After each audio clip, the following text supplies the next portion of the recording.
Hello അസ്സാം വലൈക്കും. അപ്പോൾ ഇന്ന് ഞാൻ വന്നിട്ടുള്ളത് നമുക്ക് ഗോതമ്പ് പൊടി വെച്ചിട്ട് എങ്ങനെയാണ് നല്ല പെർഫെക്റ്റ് ആയിട്ട് പഴംപൊരി ഉണ്ടാക്കാന്നുള്ള ഒരു റെസിപ്പിയുമായിട്ടാണ്. അപ്പോൾ ആരെങ്കിലും എൻ്റെ ചാനൽ ആദ്യമായിട്ട് കാണുകയാണെങ്കിൽ പ്ലീസ് ഒന്ന് സബ്സ്ക്രൈബ് ചെയ്ത് സപ്പോർട്ട് ചെയ്യണേ. പിന്നെ റിലേറ്റീവിനും ഫ്രണ്ട്സിനും ഒക്കെ ഒന്ന് ഷെയർ ചെയ്ത് കൊടുക്കണേ. അപ്പോൾ വീഡിയോ ഇഷ്ടപ്പെട്ടാൽ ലൈക്ക് ചെയ്യാനും കമൻറ്റ് ചെയ്യാനും മറക്കരുത്. അപ്പോൾ നമുക്ക് എങ്ങനെയാണ് നല്ല പെർഫെക്റ്റ് ആയിട്ട് ഗോതമ്പ് പൊടി വെച്ചിട്ട് ഉണ്ടാക്കാന്നുള്ള റെസിപ്പിയിലോട്ട് പെട്ടെന്ന് പോവാം. അപ്പോൾ ഇതിനായിട്ട് ഞാൻ ഒരു ശർക്കരയാണ് കേട്ടോ ഇതിലേക്ക് എടുക്കുന്നത്. പഴത്തിന് മധുരം ഉണ്ടാവുകൊണ്ട് ഒരു ശർക്കര മാത്രം മതിയാവും. പിന്നെ അതിലേക്ക് ഒരു കപ്പ് വെള്ളം പാടെ ചേർത്ത് കൊടുത്തിട്ടുണ്ട്. ഇനി നമുക്ക് നന്നായിട്ടൊന്ന് ഉരുക്കിയെടുക്കണം കേട്ടോ.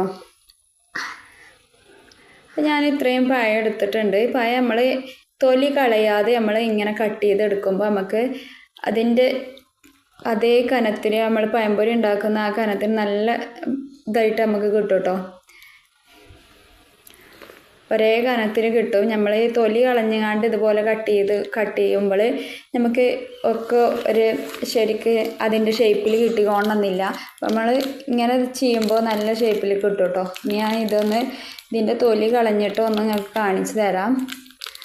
നമുക്ക് ഒരു പഴത്തിൽ നിന്ന് തന്നെ ഒരുപാട് പഴംപൊരി ഉണ്ടാക്കിയെടുക്കാം കേട്ടോ. ഇങ്ങനെ കട്ട് ചെയ്യുമ്പോൾ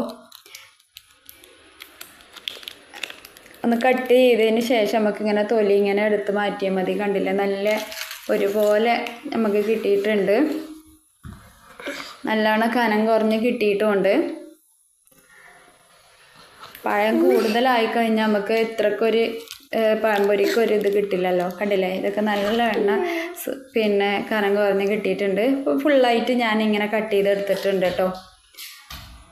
അപ്പോൾ നമ്മൾ ശർക്കര ഉരുക്കാൻ വെച്ചതൊക്കെ നന്നായിട്ട് ഉരുകി വന്നിട്ടുണ്ട്. ഇനി ഇതിൻ്റെ ചൂടൊക്കെ ഒന്ന് പോവട്ടെ. അപ്പോഴേക്കും ഇതിൻ്റെ മാവ് റെഡിയാക്കി എടുക്കാം.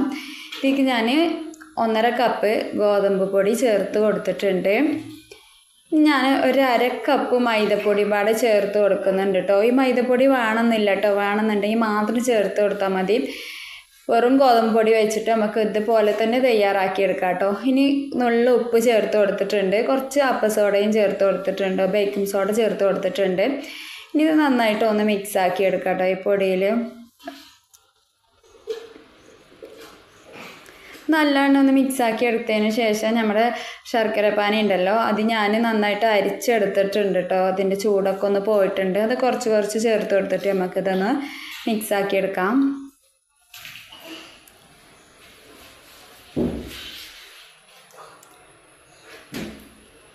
അപ്പോൾ ഇനി കുറച്ചും പാടെ ഒന്ന് ചേർത്ത് കൊടുത്തോക്കാം കേട്ടോ.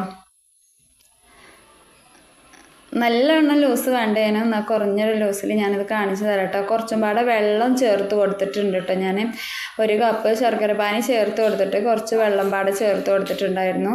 ഈ ഒരു രീതിക്കാണ് നമ്മുടെ മാവ് ഇരിക്കേണ്ടത്. കണ്ടില്ലേ, നല്ലവണ്ണം ലൂസ് അല്ലേനും എന്നാൽ കുറഞ്ഞൊരു ലൂസിലാണേനും ഈ രീതിക്ക് നമുക്ക് എടുക്കണം. ഇത് നമ്മൾ റെസ്റ്റ് ചെയ്യാൻ വെക്കണമെന്നില്ല കേട്ടോ. നമ്മൾ പിന്നെ മാവ് ഉണ്ടാക്കിയ ഉടനെ തന്നെ ഞാൻ ചുട്ടെടുത്തിട്ടുണ്ടായിരുന്നു. ഇങ്ങനെ ഉണ്ടാക്കുമ്പോൾ നമുക്ക് റെസ്റ്റ് ചെയ്യേണ്ട ആവശ്യമൊന്നുമില്ല. അപ്പം ഞാനൊരു ചട്ടി ഗ്യാസിൽ വെച്ച് കൊടുത്തിട്ടുണ്ട് കേട്ടോ. ഇതിലേക്ക് ആവശ്യത്തിനുള്ള എണ്ണയും പാടെ ചേർത്ത് കൊടുത്തിട്ടുണ്ട്. ഞാൻ വെളിച്ചെണ്ണയിലാണ് കേട്ടോ അത് പൊരിച്ചെടുക്കുന്നത്.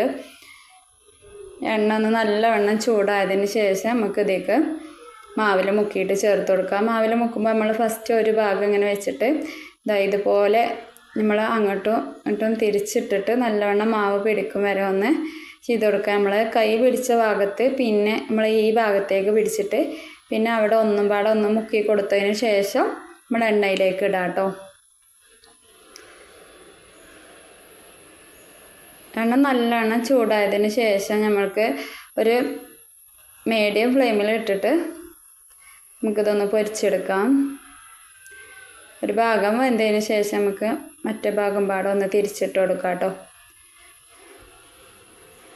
വെറും ഗോതമ്പ് പൊടി വെച്ചങ്ങാണ്ട് ഉണ്ടാക്കിയാലും ഇതുപോലെ തന്നെ കിട്ടും കേട്ടോ. മുന്നേ ഞാൻ വീഡിയോ ഇട്ടിട്ടുണ്ട്. മൈദമാവ് ചേർക്കാതെ തന്നെ ഇട്ടിട്ടുണ്ട് കേട്ടോ. ഞാനൊന്ന് അടുത്തേക്ക് പിടിച്ച് കാണിച്ചിട്ട് കണ്ടില്ല, നല്ല പൊള്ളച്ചൊക്കെ വന്നിട്ടുണ്ട്. കണ്ടില്ലേ. ഇനി അടുത്തത് നമുക്ക് ഇതുപോലെ തന്നെ ചേർത്ത് കൊടുക്കാം. ഒരു ഭാഗം മുക്കിയതിന് ശേഷം മറ്റേ ഭാഗവും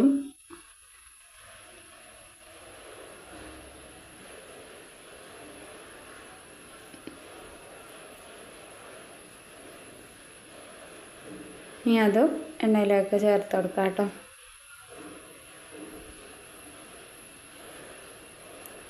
അത് കുട്ടികൾക്ക് സ്കൂളിട്ട് വരുമ്പോഴേക്കും വെറും ഗോതമ്പ് പൊടി മാത്രമേ ഉള്ളെങ്കിൽ നമുക്ക് പെട്ടെന്ന് തയ്യാറാക്കി എടുക്കുകയും ചെയ്യാം. അപ്പം കുട്ടികൾക്കൊക്കെ ഒരുപാട് ഇഷ്ടപ്പെടുകയും ചെയ്യും.